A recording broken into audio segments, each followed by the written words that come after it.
Hello everyone, so we had a delivery this morning of our new transmitter, the FlySky GT3C.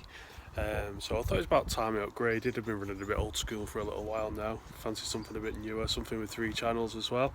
So basically we've got this so we can run our winch off this. So one thing I didn't realise, a bit of a rookie error, which I technically knew about but didn't think about, was I didn't order another ESC to solely run the winch. Now we do run a quick run 1060 waterproof ESC, so I've ordered another one of those which should be here tomorrow I think, coming from the good guys at Model Sport. So once that's in we'll do another video of once it's running, but anyway, just let's go over this a little bit. So dead light. No AA batteries, AAA batteries. It has its own little LiPo, little 3.7 volt. Function wise, works really well.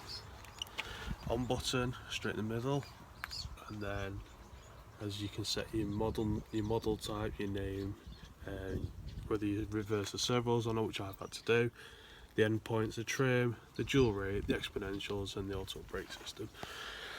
So we've had a bit of a playthrough, and to be fair, it's pretty good. Like I say, the noticeable thing is it's so light. The only downside for me so far is the thumb control. I drive one-handed because I use a GoPro on a stick in the other hand. But like I said, I'm just excited to get it running and see how it reacts with the winch. The receiver, just like any other normal receiver. So let's say I'm just trying to get that up and running. Fingers crossed tomorrow the new ESC does arrive.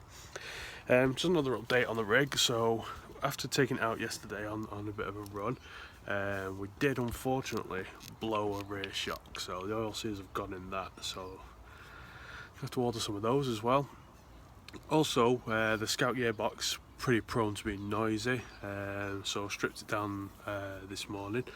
And I've basically just put some CV joint grease in there, so we'll just give it a little test now because it hasn't actually been used. So let's just put it on the floor.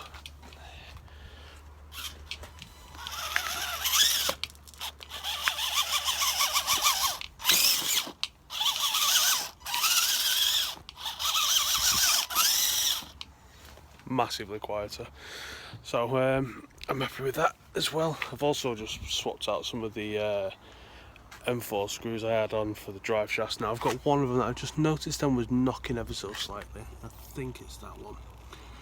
Yeah, I'll just swap that out. But yeah, so for now, happy with that.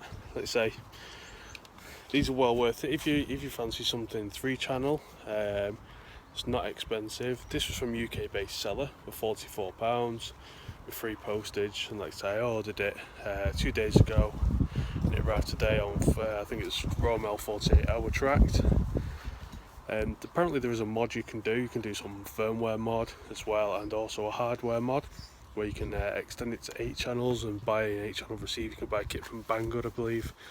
Something I'll look at for the future, but for now I purely only need 3 channels, and let's say for the quality and just the way it looks really professional. The display screen is a little basic, but it's better than what I was using. So yeah, so I'll add another video to this in a couple of days once I've wired up the other ESC, gone out for a test with it, and also figured out something with these shocks, because these are the standard FTX shocks. I didn't expect them to last as long as they did. But yeah, I'm happy with the front ones. The front ones are perfectly fine, but the rear ones are a little bit sloppy. So what I'm going to do is I'm just going to change out the rear ones for some full scale, because like I say, the FTX is 1/12, so I'm going to change out some 1/10 size shocks instead. See how that goes. So we'll see you later.